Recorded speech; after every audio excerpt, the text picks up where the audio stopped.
Hello, my name is Mr. Alderdice, And I'm Mrs. Connaughton. and we are the Year 3 teachers here to talk you through our Welcome to Year 3 PowerPoint. Okay, moving into Year 3, really important year for the children during primary school. Some big changes ahead for them. Looking over this slide, it looks like loads of things are actually disappearing, but I do promise you, Year 3 is a really good year. It's full of lots of fun, although there are some big changes that the children need to cope with along the way.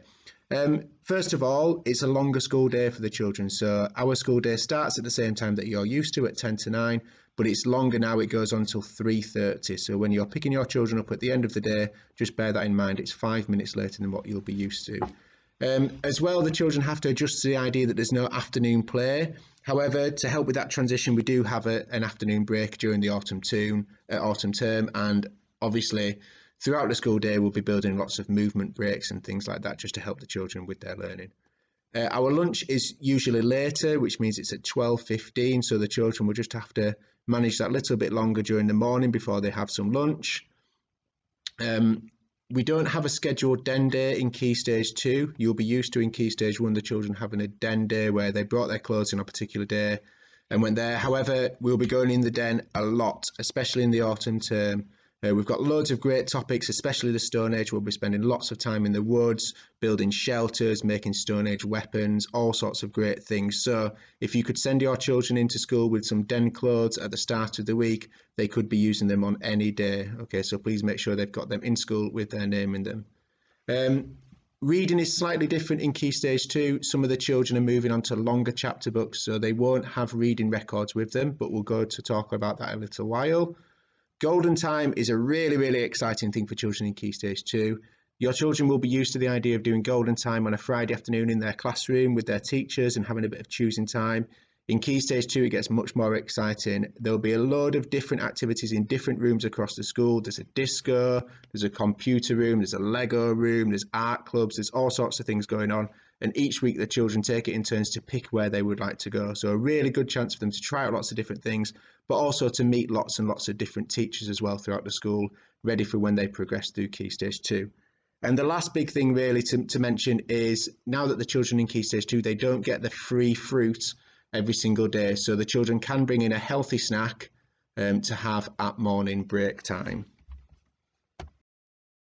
Okay, moving on to our lines of communication. Obviously, we're always here to talk to you about your child if you have any queries or concerns or anything that you think we need to be aware of. We'll be on the door for probably the first 2 weeks of the term, and then we'll be moving inside to the classrooms to make sure that we're keeping an eye on the children there.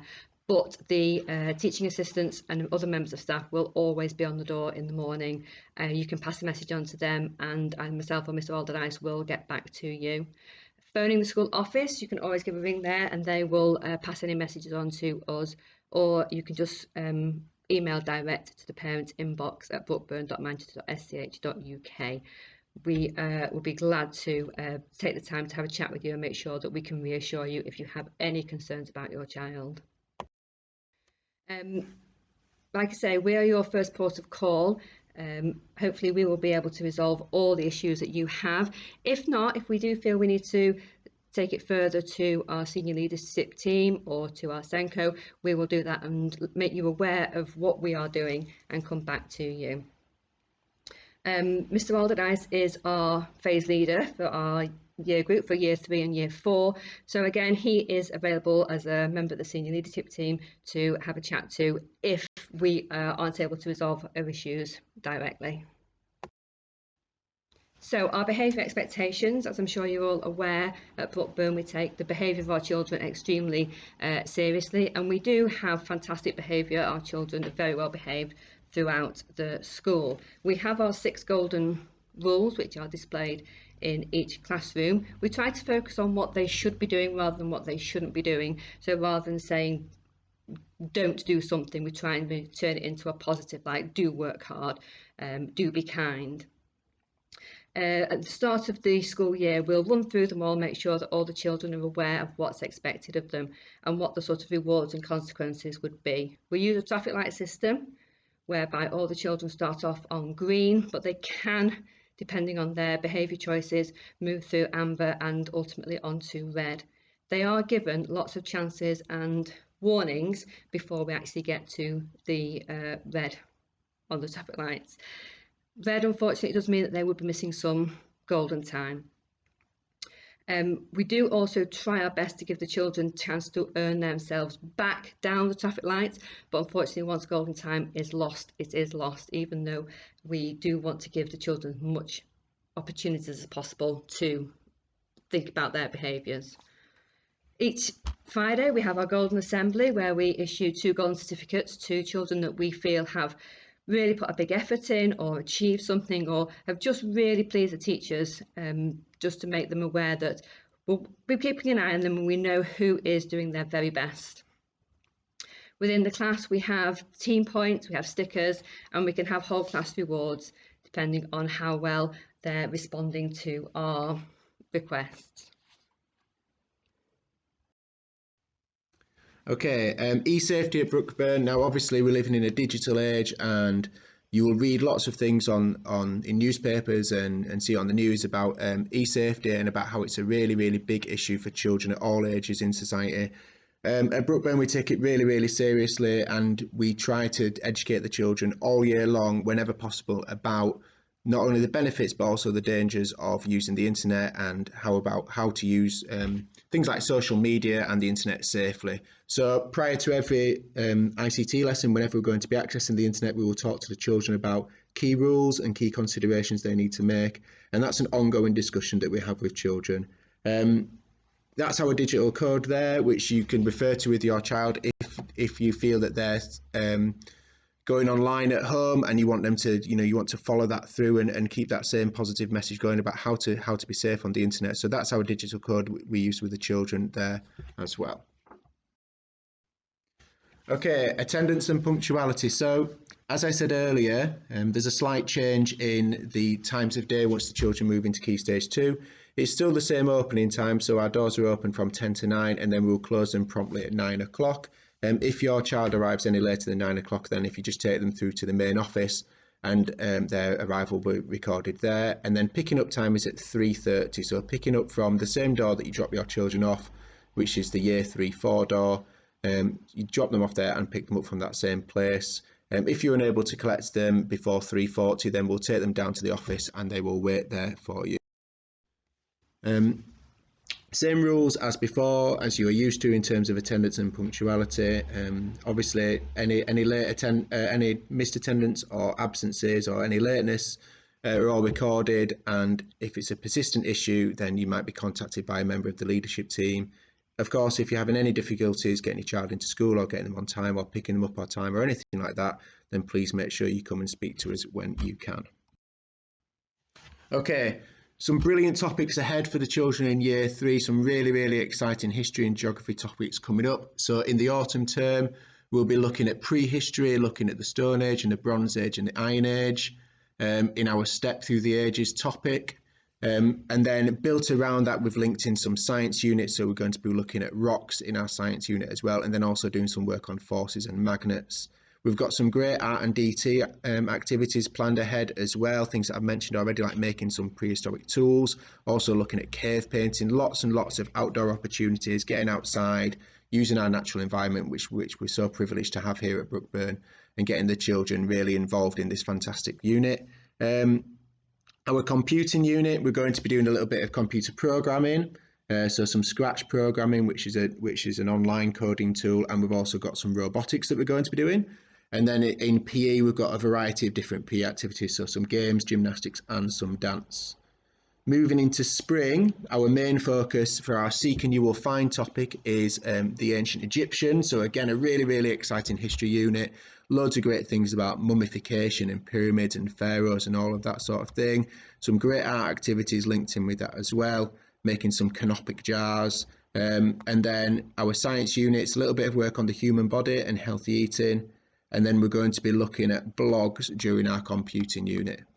And then finally, as we move into summer, it's more of a geography focus in summer, okay, for our We Love Chorlton unit. So we're going to be getting out and about lots around our local area, doing lots and lots of field work, mapping the local area, doing surveys of the local area, thinking about how the land is used and the types of businesses and why people might settle in this area now and why they might have settled in the past as well. Alongside that, we'll be doing some computing work to collect data as well, and then we'll also be thinking a little bit about entertainment throughout history really, and especially over the 20th century. So we'll be doing a little bit of animation as well as part of our computing and some artwork there. Okay, so Mr. Organiser just touched on what aspects of PE that we're going to be working on this year. If we can just run through again what we expect for our PE kit. So it's just a white t-shirt, black or dark shorts or skirts or tracky bottoms. Right, so previously we have asked for pumps for indoor PE, but to be honest, we usually do it in bare feet. So we walk the children down with their shoes on and take them off when we're actually in the hall, so they're not walking through the corridors in bare feet. Outdoors, same thing again really, white t-shirt, black shorts, skirts or jogging bottoms. Jumpers and hoodies really, when it gets a little bit colder, it's a bit easier to do your PE in a jumper and hoodie rather than a coat, which can get a bit bulky. And trainers for outdoor PE. We really would prefer it if they could have a change of trainers rather than, because obviously trainers aren't school uniform, so coming in the school shoes and changing into the trainers, particularly in the winter, if the trainers are getting wet, we don't want the children sitting in wet shoes or anything like that. If they can bring their PE kits in on a Monday, keep it in for the week, or even up into take it home at half term for washing. And if we can just reiterate again about having names into all of their PE kit, it would save an awful lot of time with lost property. Okay, so as I mentioned before, unlike in Key Stage 1, we don't have a timetable den slot, okay, but hopefully you've got an idea of the amount of time that we're going to be spending in the den in year 3. We've got lots and lots of activities that we're building in with other units and other topics where we can really benefit from going in that outside space. So please make sure that your child has got a den kit in school. It can be anything, the den kit, a pair of wellies is great if they've got them. Some scruffy old trainers is brilliant as well. It's basically some clothes that you're happy for your child to get muddy, because they will get muddy, very muddy probably. So please make sure you've got those in school with their names in them. You can leave them in school in a bag, and then we can send them home if they're getting too muddy, and you can get them washed and then send them back in. But if they've got a den kit, lots of scruffy clothes that you're happy for them to get muddy, in a bag with their name, please, that would be brilliant. Okay, other key areas really for the children that are going to be working on in year 3. So obviously it's building on the things that they've developed in Key Stage 1 and just extending their knowledge a little bit and deepening their knowledge and understanding of things. So in maths, it's moving on to looking at place value for up to 4 digits now, so looking at numbers in thousands. Multiplication and division facts are really, really important in year 3, especially with the introduction of a new statutory times table test in year 4. So when the children get into year 4, they'll be doing a government times table test, which requires them to know the times tables facts up to 12 times 12. So year 3 is a really, really important year in terms of preparing the children for that. So in year 3, we tend to focus on the 2s, 3s, 4s, 5s, 8s and 10 times tables. Hopefully they've got a few of those under their belt already, but those are the key ones that we're going to be focusing on. As the children move into year 3 as well, we'll be starting to develop some more formal written methods for different operations and different calculations, so things that you might be a bit more familiar with from when you were at school. And then also we'll be developing their understanding of other wider areas of the maths curriculum, such as fractions, money. Telling the time is a really, really big one in year 3, and then also solving more complex written word problems. During writing lessons, there's a big focus on organising their own texts and developing their skills as a writer. So really pushing the children, now that they're into Key Stage 2, to think about how they can write to entertain an audience. So thinking about how they can vary their sentence structures, how they can start to develop their vocabulary and start to introduce new ideas and new vocabulary into their writing. Still building on things they worked on in Key Stage 1, such as their good punctuation like capital letters and full stops, and expecting more use of more varied punctuation like question marks, exclamation marks and things like that. During year 3, we're really trying to move the children on to developing more of a cursive script for their handwriting, and then hoping to let children to start using pens rather than just pencils all the time. So some children will be very excited about the idea of getting a pen license in year 3. And then as far as reading goes, again, it's developing those skills that they've already started developing in Key Stage 1 and in year 2 especially, but really thinking about inference skills in terms of their reading, as well as information retrieval. Okay, so in terms of assessing the children's progress throughout the year, we have 2 weeks each term in autumn, spring and summer when we have our assessment fortnights. Now we realise that assessment in Key Stage 2 may look a little bit different to the children in Key Stage 1, and we try as far as possible to introduce a more formal assessment process in Key Stage 2, such as sitting the children further apart, making sure we are working on getting the timings correct in terms of how long they have to answer the questions, and also just making sure that they're aware of how important it is for not using voices during the assessments. We introduce this as gently as possible. We realise it can be a bit of a leap, really, having to do the more formal assessments. We also make sure that the children are very aware that this isn't about a pass or a fail. This is just about letting us know where they are and what we need to work on further with them, rather than them feeling it's something that they are not going to achieve. The emphasis really is on where we are with our targets and to help Mr. Aldernice and I plan for the future. We will be discussing these with parents' evenings. Parents' evenings usually follow the assessment fortnights. At the moment, we don't have what the dates that the parents' evening are going to be in, but usually they're around October and about March time. So we're setting weekly homework for all the children. Maths, English and spellings homework are going to be sent home on a Wednesday for them to return back on the following Monday. So we have CGP workbooks in maths and English that will be sent home, and each of these booklets have like a weekly exercise to be completed. We will be sort of advising as to which week to complete. Please try and restrain yourselves from completing the whole book too soon in the year. So we make sure that we have had a look with the children at what sort of questions they're going to be asked, particularly in the maths questions, just to make sure there's nothing that's too new to them. A lot of the things in the first starting off in the year will be things they are familiar with. It's just a bit of a revision session to start off with. We have bought these homework books for every child in the school. We do ask if your child does lose them, whether we could ask for a contribution of £2.25, because that's what we have to pay to replace the book. So as long as the English and maths tasks, we ask that you regularly read with your child. 10 minutes a day would be absolutely fantastic to help support your children's reading. It will make a massive, massive difference. Part of the homework for Key Stage 2 is to access Sumdog and TT Rockstars and Spelling Shed. These are all super tools for them to access. Children really enjoy the activities on there as well, and it will help massively in terms of their speed recall of facts.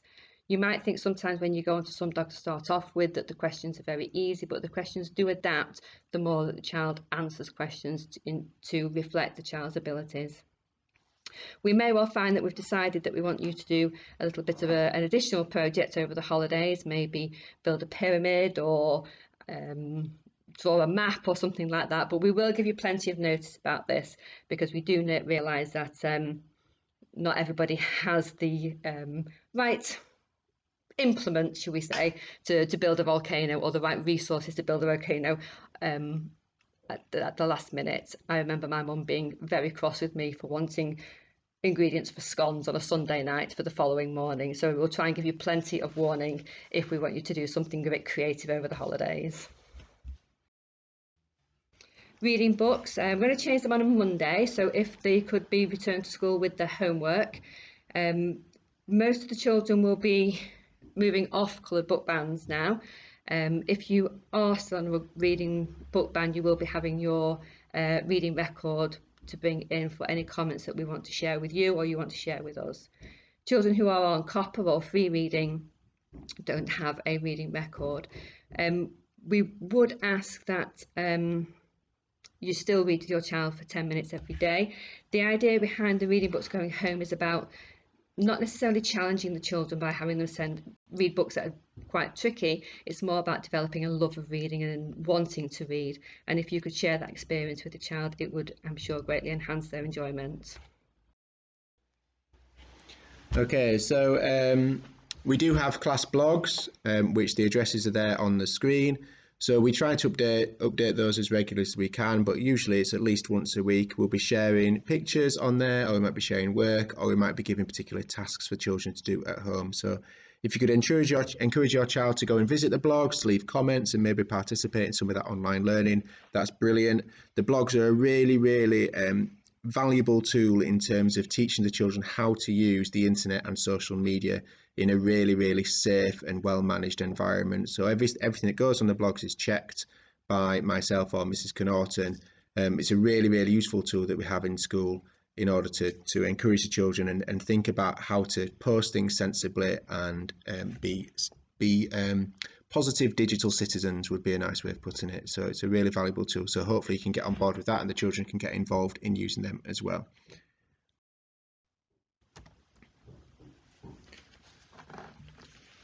Okay, so key reminders then. So key things that have been mentioned. So if the children can bring their PE bags in on a Monday, and then if they just leave them in school, they can leave them there for the week if you'd like, but a lot of children tend to leave them there for the entire half term, take them home at the half term, give them a good wash over the holidays.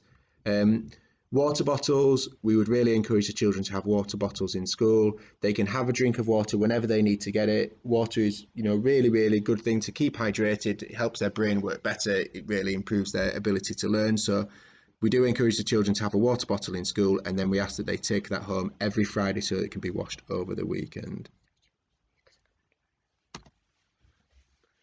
Please can you make sure that children's clothes are labelled with their name and water bottles, so anything that belongs to your child is clearly labelled with their name, so if anything's left lying around it can easily be returned to them. As their children are getting older now, we do obviously try and encourage them to be really responsible for their things as well. It's part of growing up, but if there's names in things, that's really useful. In terms of jewellery, it's the same rules that you'll be used to. The children are allowed to wear watches, and actually for the children in year 3, wearing a watch is a brilliant thing to do, so it can help them learn the time. But if they're wearing earrings, these must just be stud earrings only. And please make sure if your child is wearing earrings that they are able to remove those earrings themselves for when we are doing PE lessons. PE kit, so just to reiterate what the PE kit is, so black or navy shorts or jogging bottoms or leggings, and a white t-shirt, and then make sure they've got a pair of trainers that they can wear outside. If your child has any medical needs, please make sure that that information is being passed on to the school office. If they have an inhaler, then that we need an inhaler in school as well, please clearly labelled with your child's name on, and make sure it's in date as well, please. Wellies and den clothes, just like the PE kit, bring them into school and we will keep them here and then we'll send them home when they need washing. Snacks, so because they don't get a piece of fruit, the children can bring in a healthy snack for break time, and then at the end of the day, just a reminder, school finishes at 3:30 for Key Stage 2 children, so not 3:25 that you used to, 3:30. Okay, so just to finish up, these are just some ideas of things that you could do with your children over the summer holidays. We do want them to have a nice rest over the holiday and recharge batteries after a difficult year, so we would like them to have as much opportunity to rest, but obviously you might just want them to keep ticking over with their learning. So as Mr. Alderdice has said, times tables is a really big focus in year 3, preparing them for the year 4 statutory test. So TT Rockstars is a great way of working on that. If you click the link there, it'll take you to the website for the log-on page. Reading over summer would be a really good thing to encourage your child to do. We have got a list of recommended reads for year 3, which is available if you just click on the tab there, and just some tips to help your child find the best way to read or how you can share your reading experience together. Now, in terms of encouraging children to write, sometimes we always find that children don't know what to write about or maybe struggle for ideas. Pobble 365 is a website that produces a different image and a little bit of a writing guideline every day. So it's a way of just getting the children engaged in what they're writing. There's lots of different ideas there, lots of different visual prompts and suggestions just to give them a little bit of a writing practice. So most importantly, have fun, rest up. Please encourage your children not to be concerned about year 3, not to be concerned about moving up to Key Stage 2. Year 3 is my favourite year. We're going to have a great time, and we look forward very much to seeing you in September and really cracking on with the year. So thank you for listening. Thank you. And we will see you in September. Bye-bye. Bye.